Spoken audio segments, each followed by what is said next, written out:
Hello guys and welcome to episode number 24 of What the Tech. My name is Adam Lobo. What's up everybody, I'm Vernon. And we are back for the second week in a row. Thankfully, we don't have any situations where we had to travel. So I like to stay put sometimes. A lot of people envy the fact that we travel, which is great. I mean, we are very thankful, but sometimes we just want to stay put. And although our Malaysian weather is not the best when it comes to staying put right now, but we'll keep that for probably another type of podcast where we talk about the weather. So for this episode, we are titling it on why I hate Honor devices or why we don't review Honor devices in this particular channel. I anticipate a very angry episode. I'll try my best to speak calm, yeah? And then there is... so the POCO F7 series, the smartphones have so many different types of POCO F7. Gone are the days where it's just one phone, so there's three phones in total right now. So we are going to be talking about that also. We're going to get the first impressions from you and also to hopefully tell you who is for which phone, right? So like is the Pro. So we're going to just kind of go through the specs and also go through the pricing here in Malaysia, especially for you all to actually know that as well. We also will be talking about the Galaxy Z Flip 7 further because the in-depth review is coming up next week. And now you can actually have like a further uncensored or I would say a raw talk about the Flip 7, what I like about it. And for someone who have been using it and for someone who's not using it, we can talk about that as well. We also going to be talking about the Honor Magic V5 versus the Z Fold 7's controversy. And that's where I'll start off with my beef with Honor and why we don't do it. And then we'll talk about the controversy. We can do either that. Sure. And then Google Pixel has a new leak. The reason why we say leak is because their leaks have been consistent since Google Pixel 1, 2, 3, 4, 5, 6, 7, 8, 9, 10. So we're going to be talking about that. Every year. And for this week's segment for Who Asked For This is the fact that Cyberpunk 2077 can play on a Mac. So the question is who asked for this? We shall talk about that. And the community segment is that if you had to pick on which smartphone camera, which one would you choose? So this one is like out of all of you have what you have, and we do have the results over here. We're going to be talking about that. In terms of what's exciting next week, the Vivo X5 Fold or the X Fold 5 will be launched next week in Malaysia. So good stuff over there. We did a reel in case you guys haven't checked it out. So make sure you check it out as well. The video releases, we'll be talking about that later on as well. So yes, let's first start off with the POCO F7's first impressions from you. I have all three of the phones here. Wow. So what a surprise. I know. So I want you to look at the phones and then tell us just by looks alone, which is the Ultra, which is the Pro, and which is the regular or the baseline model. And you can also tell us which you feel should be the Ultra, the Pro, and also the regular. Wow. So we get two kind of insights from you, yeah? Okay. So sounds good. here's one of it. So I think you better put down your iPad. Little iPad Pro. Okay. Here you go. Feel like I'm playing cards right now, just putting cards here. Okay, so that is one of the phones. Maybe you can show to the camera. Where am I? Okay. You can show to that camera, that camera. Okay, there you go. This is in silver gray. Okay, so that is one of the phones. With the camera bump. Okay, next phone. Looks good. Typical candy bar slab phone. Nice metallic hinge. Yeah, a little bit iPhone-ish in terms of the frame. This feels a bit like an Ultra to me.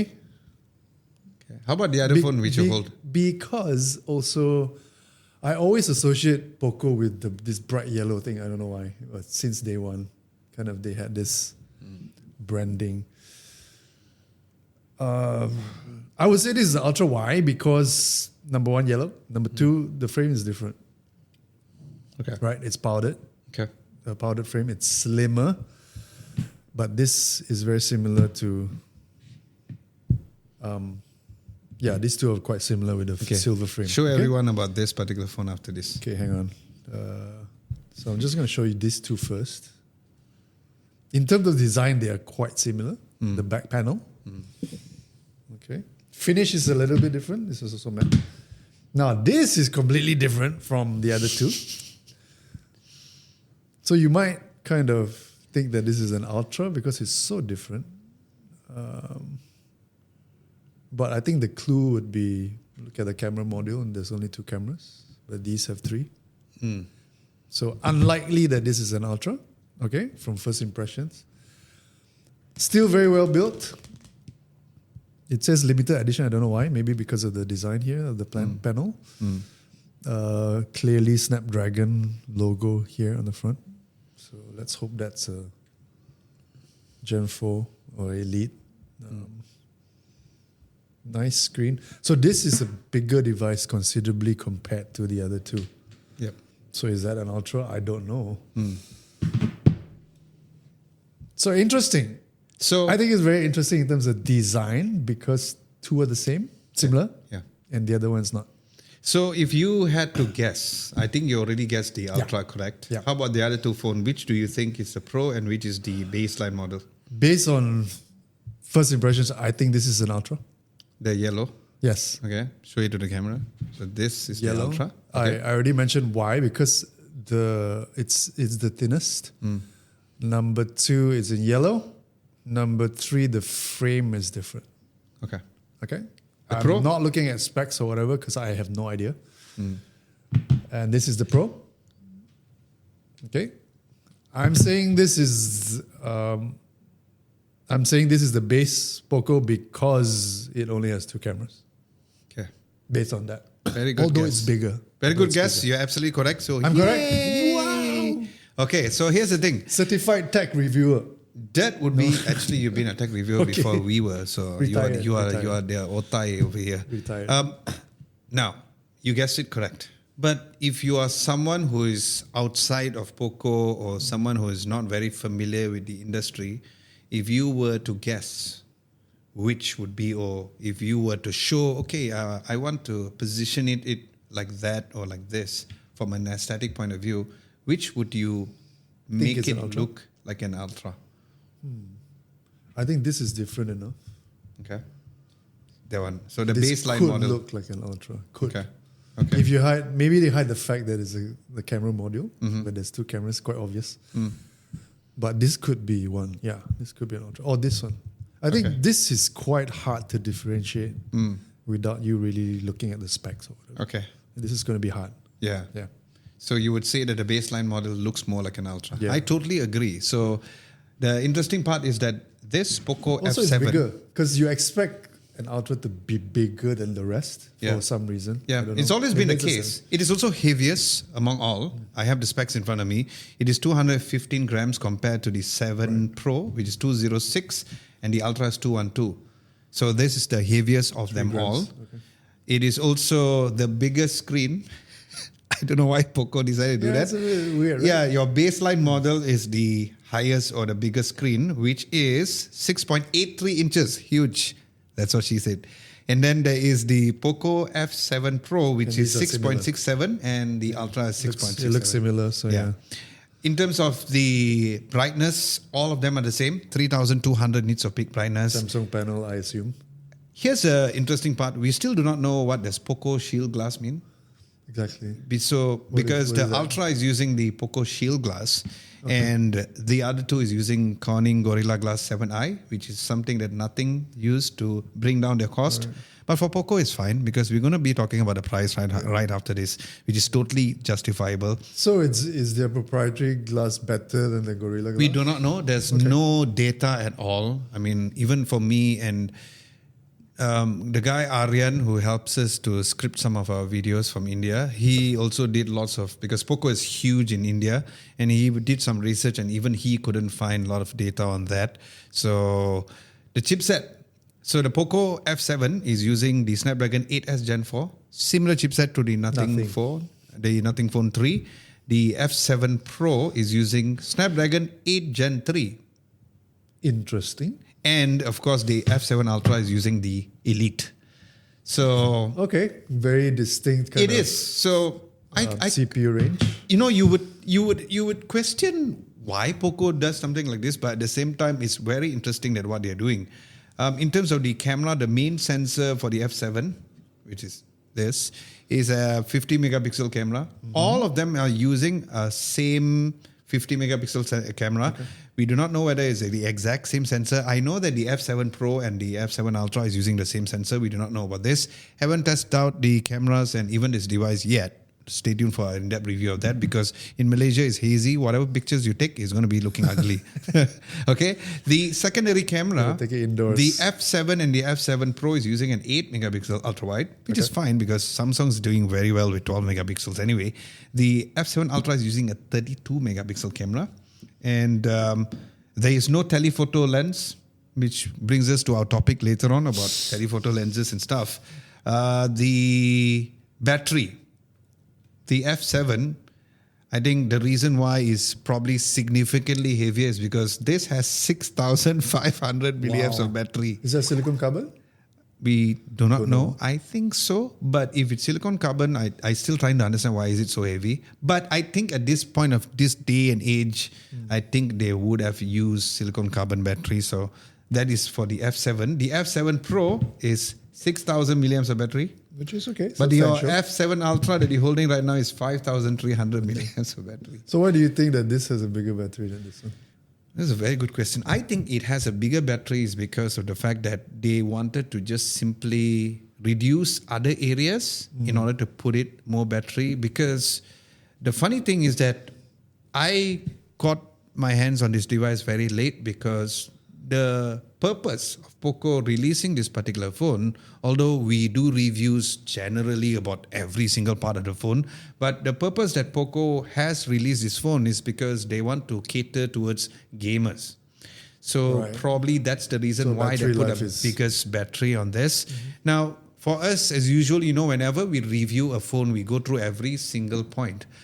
But that is the differentiating factor. But also worth mentioning is the fact that the POCO F7 starting price 1,500 ringgit. So good.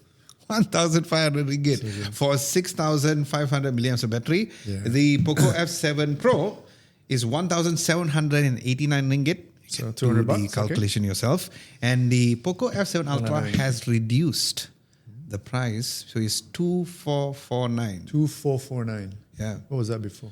I think it was 2,999 if I'm not mistaken. Okay. But I could be mistaken because I honestly, can never remember number.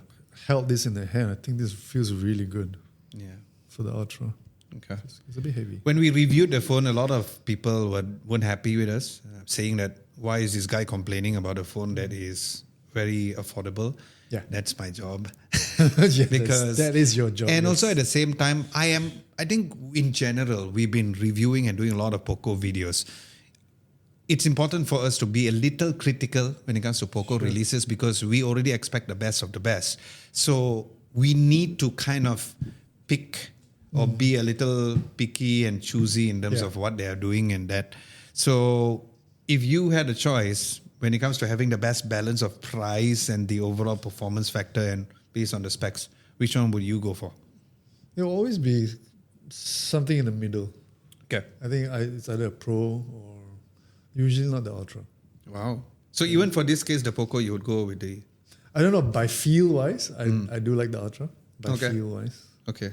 But I think if you look at the overall specs, that would probably be the best middle ground, because from Pro to Ultra is quite a substantial price jump. And yet, I think performance is not going to be super substantial. Performance in terms of chipset? Chipset, battery life, okay. Not that big a difference. I think the Pro probably be... Of course, this is a good value for money, I have to say. Yeah. So if you had a choice to choose in terms of, your best device in terms of price factor and also the overall performance, you would go with a Pro? Yeah. Oh, nice. I would. If money was no object and I didn't have like a budget, this would be... Of course, the Ultra. I mean, that would be a typical question. For me, among all of these devices, I haven't even reviewed it, but I like the regular. Okay. And yes, it's a limited edition. No harm in that, because I really like the finish of the phone. I just realized that it's such a fingerprint magnet. It is. Oh, no. But I like the fact that the phone has a very big screen. I like the fact that it has a quite nice weight to it. Now, usually I would always say that the phone within 200 grams is just perfect, but I like how it feels very solid. It doesn't feel like a baseline phone. And most importantly, it's not a phone which is expensive. 1,500 ringgit for a brand new phone. Currently on Shopee, unfortunately, it's sold out. So It is already? because it is a limited edition, and by the time we got it, it's already sold out. What does the non-limited edition look like? There is your white and black. So there isn't like a... No, it's just pure white and black. no panel. Yeah, that's a good question but what I like about the POCO F7 is the fact that the camera array and the design is very similar to the POCO F3, which is the king of POCOs, a lot of people call it. The super popular F3. Yes, because that was the pinnacle of all the POCO phones, and at that time of the release, they were like the kings. They were just whooping a lot of other, even flagship buds, right? Yeah. So it has a similar camera bump. It's not like the square one, which I've never been a fan. I really like the baseline POCO because of the battery size and, of course, how it looks, and a bigger screen, something which I really, really like as well. Very surprising there's a bigger screen. Yeah, because usually it's never the case. Yeah. I don't think any other smartphones have done that, whereby the so-called base model has a bigger battery, but it's fine, usually can because of the price and whatnot. Yeah. But knowing the fact that they've also made a decision to give a very good size of the phone as opposed to compromising that. Yeah. So it's like, how iPhone has the Plus model, but the Plus model is still in a between. The Plus model is still between. It's still non-pro. Yeah. And it's still in between the standard, and then you have the regular, and then you have your pros, right? Yeah. So it's quite interesting what they are doing. Now, stay tuned for an in-depth review that will be coming really soon. But let us know which one would you choose based on the price and all of the specs that we mentioned before. The reason why we want to know is that if you do not know which to choose, we plan to either do an article or even a video on a guide on which POCO that you should get if you guys are watching this as well. And of course, we'll be also firstly doing an in-depth review as soon as our Malaysian weather looks better. Because honestly, you can even take a phone with a Hasselblad camera and everything will look like Hasselblad. Yeah, at this point in time. Nice. So that would be for so that would be for the POCO F7 series. I'm going to put it over here. The next thing, Abang, we're going to be talking about the Z Flip. Okay, we did talk about it briefly. So I just want to run through why that I liked this particular Z Flip after 2 weeks. Now, the first thing is the fact that, of course, we have the bigger screen. So the bigger screen is the biggest form factor of this. And the good lock launcher. This is something whereby I feel is the biggest selling point. And our review is going to be based on people who has never used a fold or flip daily, whether or not they should choose. Now, you are the kind of person who always have like a normal candy bar shape. Can you tell us why would you find this new Flip 7 a little more appealing and probably the time to switch? And would you make the switch right now? I think the main reason would be it's more pocketable. Okay. It's lighter. It fits better in the pocket. You know, and whenever you need a bigger screen, you can just open it up. I think the convenience of that at your fingertips is great. The introduction of Good Lock app is also very great because last time was only region specific. So right now it's obviously available in Malaysia. And one of the best things is, of course, the fact that you can literally like open any app. So you can open YouTube and it literally has this. So previously you couldn't do this without, and you still can't do it without the Good Lock app. And if you open a song, for example, like this, it actually has. And also one of the very important things is the fact the speakers are also very good. So that is something which is also worth mentioning. Then another thing is that I believe that a lot of people are not really talking about is the fact that if you fold the phone into half, it gives you like controls down here. Yeah. So you can actually like press play, you can actually scrub through. I don't want any copyright strikes after this. So I think that is one of the main factor. And also, I'm going to ask you and I'm going to get you to guess. Yes. Can you guess how much screen on time that I got on this device when I use it daily? Same battery as the 6. Well, roughly. I think you get a full day, maybe, I don't know, 6, 7? 5. 5, okay. The previous Flip, I only got about like 3.5. Really? Yeah. And this is screen on time, not actually usage overall. Obviously. So this one is like 3.5, I got it, and this was 5. Okay. And it was heavy usage. So it's more battery. Yeah, the battery optimization, size. you'd The say? battery size is also bigger. So currently Slightly it's bigger. 4,300 compared to 4,000, and I think it's 300 also the Snapdragon 8 Elite. Playing games on the phone has been great. It was warm, but like what I said in the script, I said not cook your egg hot, but more like warm Milo hot.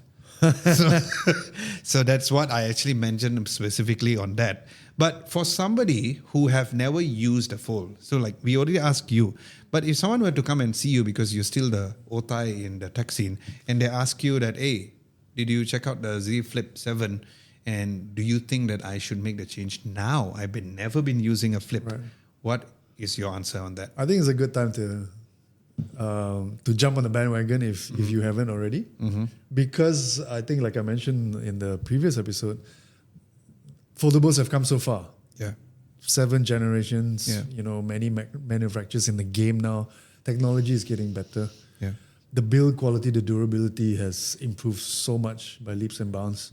There shouldn't be any kind of friction aside from maybe price point compared to a candy bar for you to embrace the foldable. And I think, would you say that device. the idea of the screen covering the whole device compared to last time, so this is the older one, would you say that this would be one of the reasons why people should not even look at the Flip 6? Because remember, there's a Flip 7 FE. Yeah. Yes.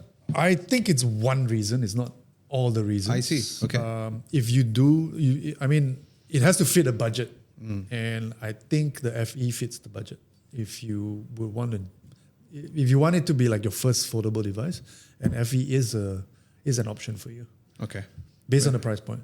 Very good. $399, Nice. So yeah, that is our so-called extended impressions and what exactly you can expect with the review. We do have more to talk about in the in-depth review, so stay tuned for that. Now let's go into tech news. Yay. We Come back, shall address my hate of Honor devices in a very So short this is moment. where it becomes Before that, intense. since I've been talking about the reviews and stuff, could you give us the lowdown on what is the issue or the controversial issue or news going on between the Honor Magic V5 versus the Samsung Galaxy Z Fold 7? Sure. Before the Samsung Z Fold 7 came into being and was launched, Honor Magic V5 claimed that it was the world's thinnest foldable phone at, 8.8 millimeters or so forth. But apparently when the Z Fold 7 was launched, people found that officially the Z Fold 7 was actually thinner than the Honor version. So what happened? Somebody lie? Did somebody measure wrongly? And apparently, like Ice Universe posted a video and measured both devices with a caliper. And typically, you would measure a device from the thickest point, not the thinnest point. Same like if you would measure a MacBook Air, for instance. You go at the hinge, or close to the hinge, right? So they did that, and they found that the Z Fold 7 was thinner than the Honor. So what gives? What happened there? So yeah, that's the entire gist of it. And I know it has to do with marketing and how you can always write on something to claim that it's yours, just to push sales and stuff.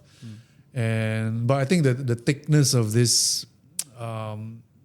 is the question here, and I think Honor is claiming that the thickness of the ivory white model was measured without the inner and outer protective films. Okay, bro. Okay, bro. Yeah, and also the raised part of the camera. So I don't know. To throw a spanner into works, can we account for the camera bump as well? I don't know, in the future. That's a good point. Because the camera bumps on the Z Fold 7 is pretty large. I know. So you can claim that it's the thinnest as a frame, but what about your camera bump? Right? Yeah. There has to be some rules and regulations for that. Agreed. At the moment, I think we're measuring really the frame and the chassis. And apparently Honor got it wrong. I don't know. What do you think? Oh, here it comes. Here it comes. I'm afraid for you guys. Bismillahirrahmanirrahim. Okay, so here's the thing. For me, they came out with the whole entire marketing campaign. It's not the very first time they did this.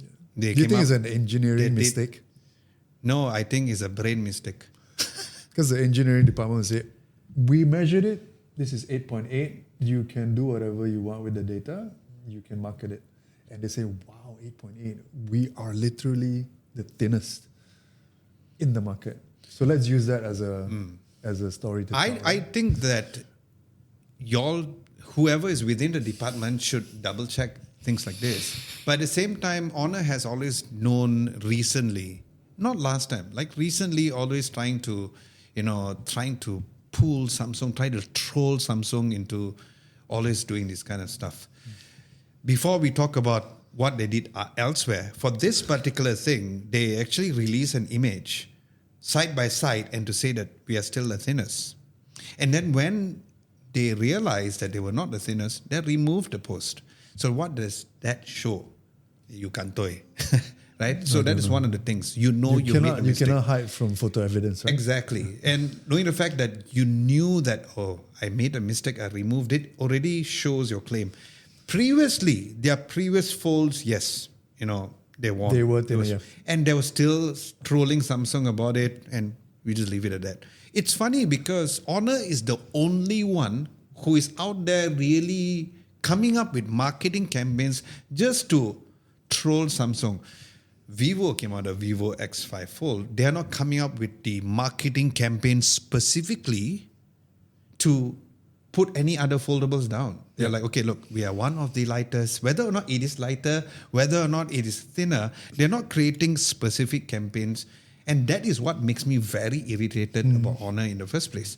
They even came out, I don't know whether you know this, they even came out with a campaign when Samsung released the S25 series and said, happy 25th anniversary Samsung. They came out with this big giant box that they put outside Pavilion KL, and they got influencers to go there and take picture. But what's funny is that it's not the 25th anniversary because they are not forgetting that the fact that the S series is not 25th anniversary because remember the skip from 10. Yes. So use your brains now, marketing people, because my point is that you're getting the fact wrong. Now let's go back why we don't review Honor devices. Why the disdain and dislike for Honor? First and foremost, I like Honor as a technological company. And going back to my earlier days of doing YouTube, Honor was the very first company to bring me to France for their launch. And it was the View 20, if I'm not mistaken. And it was a very good experience. The marketing people in Malaysia was great. They really took care of us. And of course, we got to test the devices. I met Linus then. So imagine just starting off YouTube, you did that. That time was fine. But that time, Honor was a sub-brand of Huawei. Of Huawei, yeah. Right? Fast forward, ever since when Honor claimed that they came out from Huawei. So ever since that, Honor said that they came out from Huawei, then they started becoming the rebel that you see today. And that's where I really couldn't take it. My first approach, I'm not going to mention names here, but my first approach is that there was one of the phones whereby it was a full campaign about taking a nail, take the phone, and bang the phone. I don't know which freaking Honor phone was this. Because Honor, I think in those, even the older days, when it first started out, it was all about toughness and durability. They use it as like a shield and use a gun to shoot. But that bulletproof. I wouldn't say that was the older days because that only happened after they came out from Huawei. Because prior to that, they were talking about cameras. They were really talking about that a little more. So I was approached as a tech reviewer to do and to review the device. So they sent me the X9B or whatever. No, I didn't. So the story is this. When they sent me the device, they told me, okay, look, we have a certain budget for this. Can you just do the drop test and do the durian test and all this kind of stuff? I said, no.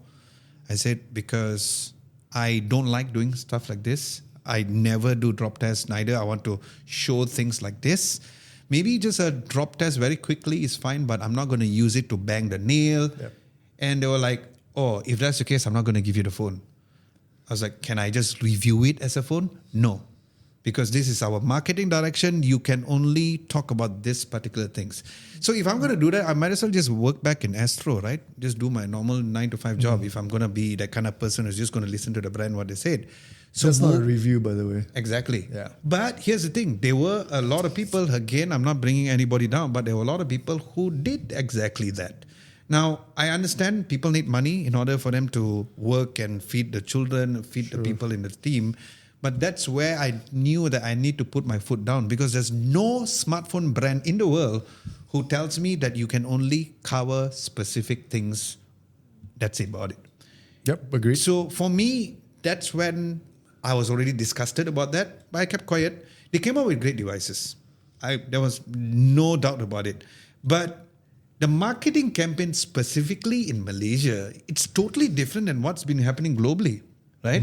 And it's like they are going out there and finding individuals who does not review Samsung phones or does not really care about putting another brand down, even though it doesn't make sense, as long as they get their messaging out there.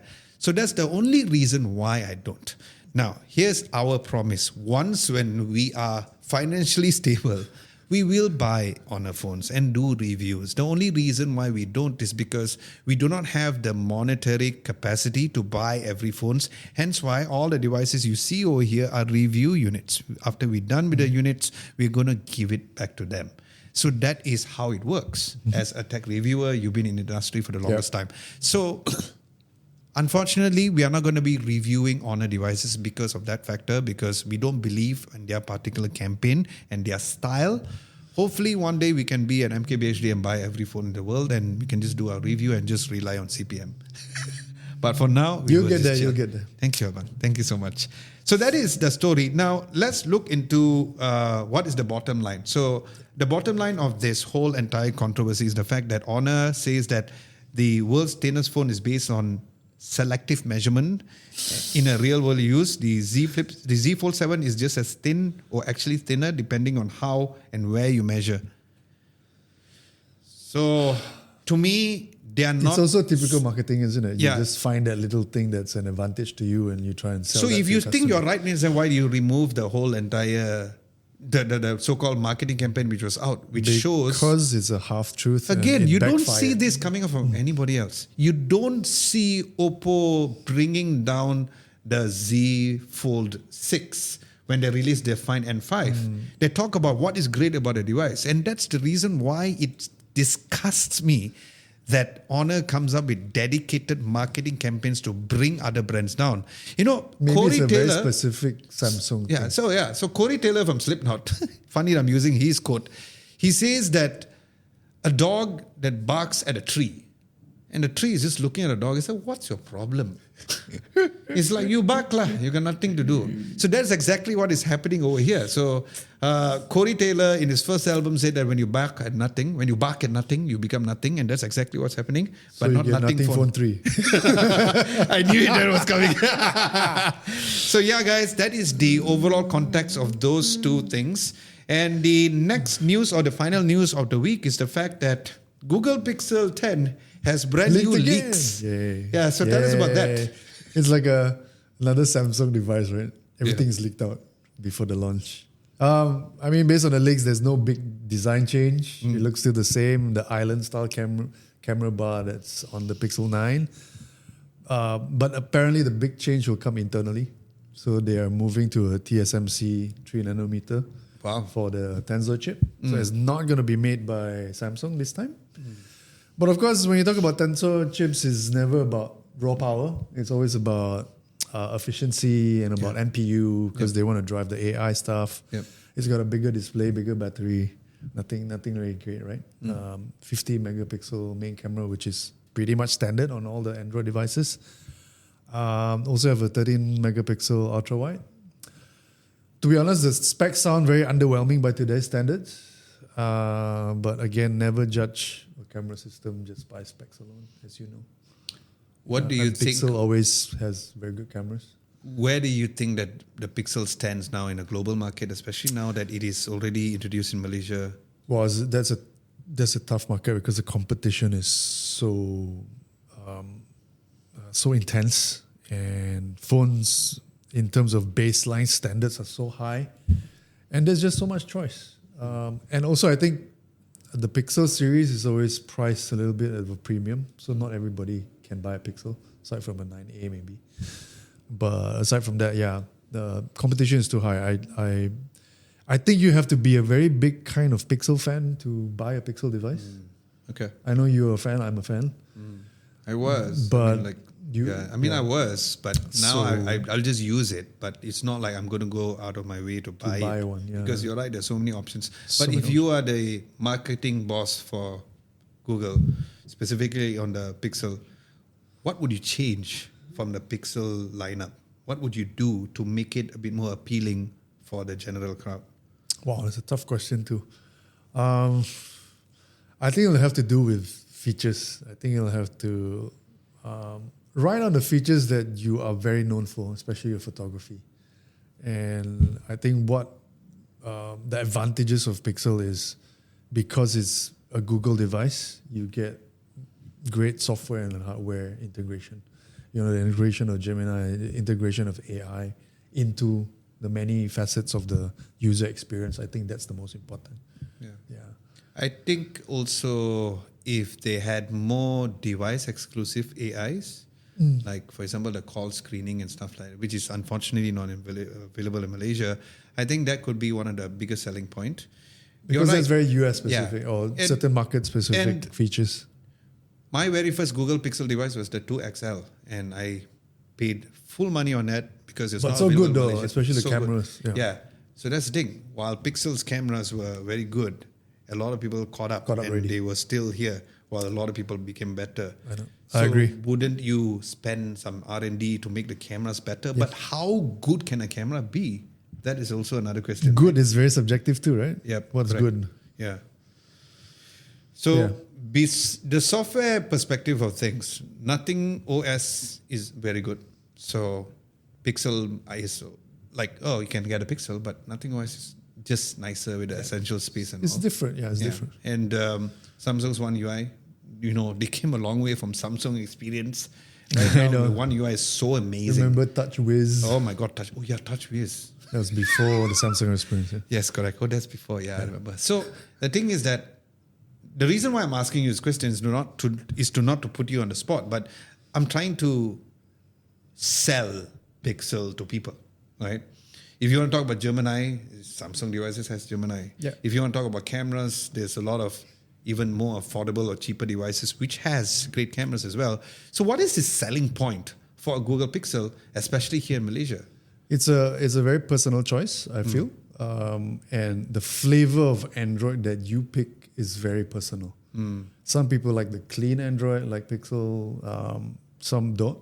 Some prefer the enhanced version of Android, like in One UI, in Nothing OS.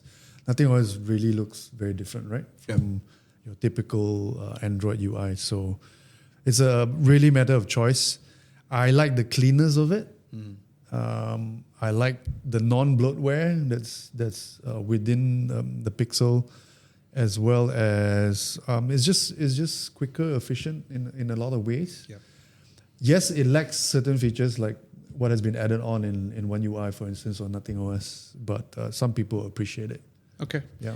But yeah, we'll put this question to you guys. Let us know what you think would be the most appealing thing. And if you are Google, what would you do to make this phone a bit more appealing, to sell it here in Malaysia or even across the world as well? I think another point is the advantages of being Google is that you can do things like Pixel drops on a monthly basis and just enhance the phone experience as you go along. And I guess, okay, now that you mentioned Pixel drops is of course software updates, because they get the software updates faster. But faster besides and that, quicker. Yeah. And I think they've been pretty stable also in terms of their software. You don't hear issues like how sometimes you might have some issues with others. So yeah, I think I like the Google Pixel, but I wouldn't call it I'm a fan anymore because of course, as a tech reviewer, we get to review a lot of different kind of stuff. But there's also that visual impression also. So like yesterday, I was hosting for a Wiz event. And the Wiz event. Yeah, the Wiz, the Philips. Not TouchWiz. No, not TouchWiz. Well, that's smart.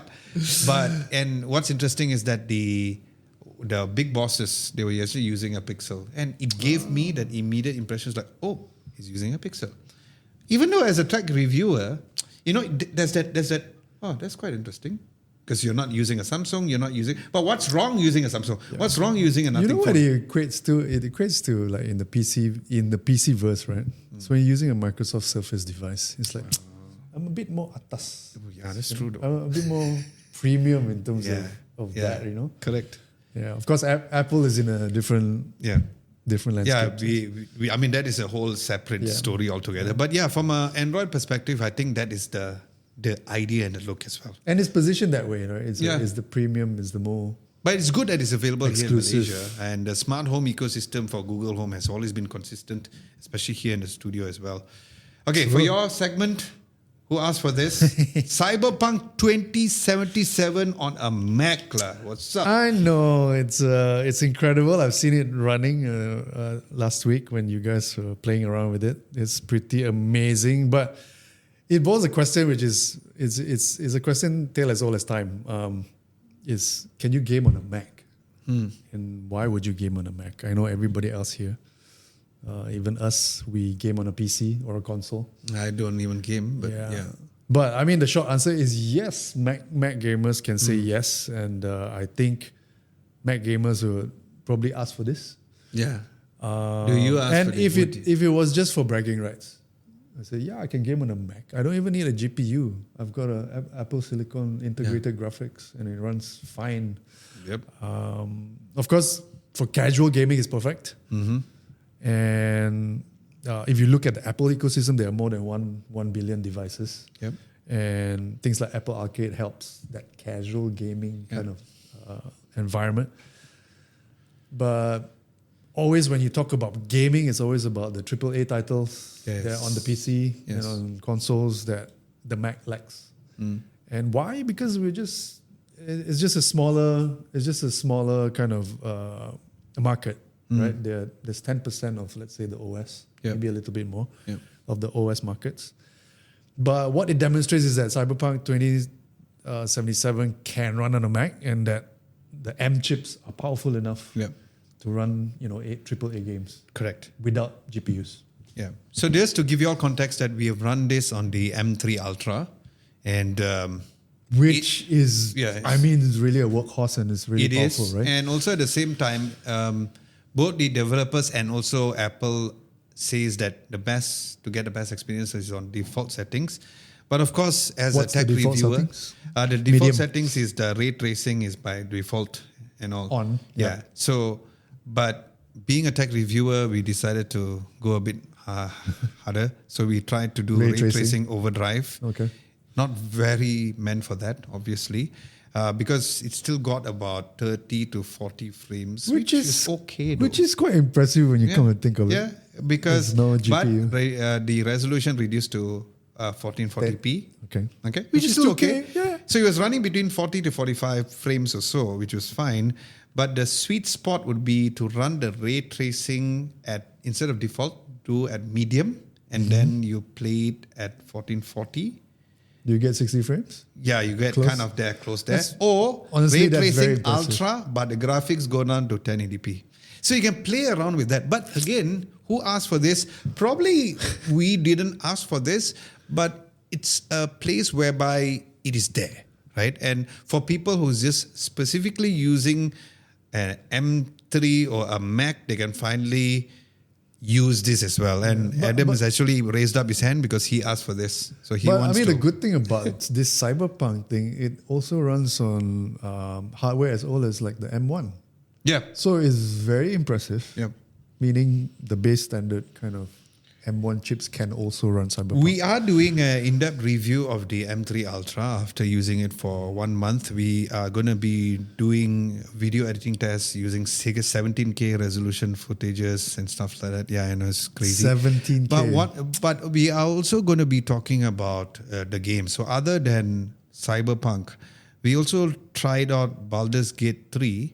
Previously on the M2 Ultra, it was a bit shaky, but right now on the M3 Ultra is very good. So yeah, we are not going to spoil anything about that, but I think it is a good day to be a Mac user and is a good day for people to game on a Mac per se. But you know what would be nice, and what I would ask for is that Apple Silicon supported eGPUs, Oh yeah.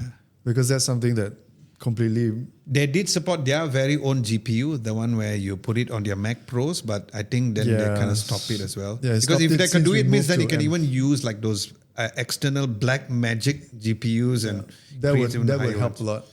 But unfortunately, Apple Silicon doesn't support eGPUs at this point, and Yeah. I don't think it's going to happen because I think Apple is committed to really push the boundaries of what Apple Silicon can do as an integrated SOC. So I agree. it's sad for certain audience, especially those who want to upgrade GPUs and stuff. Personally, for me, I think this is a struggle also from Lihud and I, is the fact that there are certain plugins from FX Factory which still runs very slow. And yeah, some could complain that maybe FX Factories, their source coding and all, that's what makes it heavy, very heavy. But my point is that we should be, if we're going to spend so much money on a device like this, it should be running very smoothly. So we hope that when we do the test that everything runs smoothly. So stay tuned for our in-depth review of that. The next one would be the community segment. We did ask, this is interesting because previously we asked that on the community tab about how if you had choices of two phones, like the main camera and the other camera, which one would you go for? Either. So this one is a slightly different questions because if it's just one camera, which As in one camera, just one like camera, would you go iPhone SE? Yeah. One camera. So the result says there's 195 votes. The result says that the wide camera is 31%, telephoto camera 61%, and my favorite camera, the macro camera, is Imagine just 9%. This is so amusing. Yes. Imagine you had only one camera and it was just a macro camera. What are you going to do with it? You know what you're going to do? You're not going to use it. I say, bro, you want to take picture? Can. Put it. How are you going to take food shots, man? Okay. Now, we do have some of the comments. Okay, so somebody, Bilal Mustafa says that I have the Huawei P60 Pro. It has the industry-leading telephoto lens, double as a macro lens, and delivers. Oh, yo, this fella sounds like a, he sounds like a tech reviewer. Yeah, he sounds like a tech reviewer, and he sounds like a Huawei ambassador. He's right because even the P60 Pro, even though it's 60 Pro, which is a Pura 60 Pro, which is two generations behind, it has a very good telephoto lens which actually doubles up as a macro lens. So I think what Bilal Mustafa is saying that if he had this particular telephoto camera, so he would go with that. Exploding Heavens. But again, you can't take food shots with it without standing on the chair. That's true. Because if it's a 90 mm and 120 mm, it's like, yeah, the food is on the table, you stand. Okay, bro, I'm going to take a picture. Okay, Exploding Heaven says that in most cases, wide angle can capture everything. He's As well right. as you can I get agree with him. close. With narrow telephoto, you won't get shots of something wide. Yeah. Something, especially moving objects. Oh, that's nice. Remember how cameras first started around 23 to 27 mm? Yeah, It's so got a the iPhone. super good point. I guess what Syed meant by wide angle camera is not ultra wide. Not it's ultra the wide. main camera. Yeah, so it's the main camera. So it's funny how people still prefer telephoto camera more than a wide camera. I would prefer a main lens because if you have a very high resolution main camera sensor, like just say you have a 50 megapixel, it can double up as a digital telephoto. That's what exactly iPhone is doing with their 16E. exactly. So it's interesting how people still want a telephoto camera. Ishin Sidar says telephoto camera, and then Amir Fridaus says even though most tech reviewer will prefer the ultra wide camera. So here's the thing. The question is not as clear, so I would give him the benefit of the doubt because he thinks that we meant was ultra wide. So a lot of people do not know that wide camera is the main camera. So that is our mistake. Because always. I think the main point here is the field of view, right? So the field of view needs to be wide enough. So you say that in real life usage of normal people, telephoto camera will be so much better to use, but macro camera should have buried that long time ago. I totally agree with you. We agree. Yeah. We don't need a dedicated macro camera. And it all started when iPhone started doing very good macro shots. Yeah, but that without was even having via, it. but that was via either the main camera or the telephoto camera. So If you had a choice between using the idea of, because like iPhone does it from the ultra wide camera and then becomes a macro camera, and then now these days phones are going from telephoto using to the macro camera. Like the Xiaomi 15 Ultra, the freaking macro camera is amazing. I think telephoto adds convenience. You don't have to go so close to an object. Yeah. To agree. take a macro. But yeah, it really depends on the hardware and the lens. So would you agree with this particular poll? No. I also don't agree to it. No. As a single camera, like a let's one give camera, the audience I the think benefit of the doubt. wide Maybe they think that the question, so Wasn't science so again clear. come up with better questions. Maybe that's the reason why, because probably they think that, wide camera is the ultra wide camera, not the main Not ultra camera. wide, Or probably if we put the focal length over there, then probably because our audiences are very smart. So I think they would have picked it up in case they put it there as well. So yeah, very interesting feedback anyway, but thank you guys so much. Like I said, when it comes to this community segment, this is the best ways where we can actually have these conversations together with y'all to find out what you guys think. So we'll be posting the community segment question every Tuesday. So stay tuned for that. Okay, what's exciting next week? We have the Vivo X Fold 5 launch event. Again, Nice. the two biggest form factor or the two biggest selling point is one is software, the other one is hardware. So if you haven't seen the reel, there's a quick button. So it's something like your shortcut button that you have on OnePlus devices and all. So it's the very first foldable to have such thing. Right. It's funny how no foldables has done it. So Vivo has done it. So if they want to talk about that and, show the world I was the first, makes sense, right? They're not comparing with anybody directly. They're saying that we are the first. There's also another interesting thing about the Fold 5 from Vivo is the fact that they has this thing called Origin Workbench. It doesn't sound like the feature, but it's exactly like, They need better marketing. You know how Apple has that Stage Manager thing where you have all the apps on the left-hand side? Right. So, is it called Stage Manager? I forgot what is it called. Stage Manager, yeah. Stage Manager, For- right? Yeah, for- not Center Stage. Center Stage, the other one. So, Stage Manager where you have the apps run on the side there. So, you can run up to 5 apps. So, instead of your typical split screen like Samsung or any other foldables does, you have that. So that is the two main points. Their cameras are still using Zeiss. But yeah, stay tuned for the launch event and hopefully we can get our hands on that and then of course do an in-depth review for that. If you're watching this, you already would have seen, or if you haven't seen, we have a video release of Huawei using Google on that. Because of course, the video, whenever you release any Huawei devices, a lot of people talk about how you cannot use Google. Yeah. Fortunately, in Malaysia, you have Gbox, which is a very easy app. You can download it on the app gallery. So we kind of go through how and why and whether or not it is safe. And spoiler alert, it is very safe. And I know I've been saying this every single week, but stay tuned, in-depth review coming soon for the Huawei Pura 80 Ultra.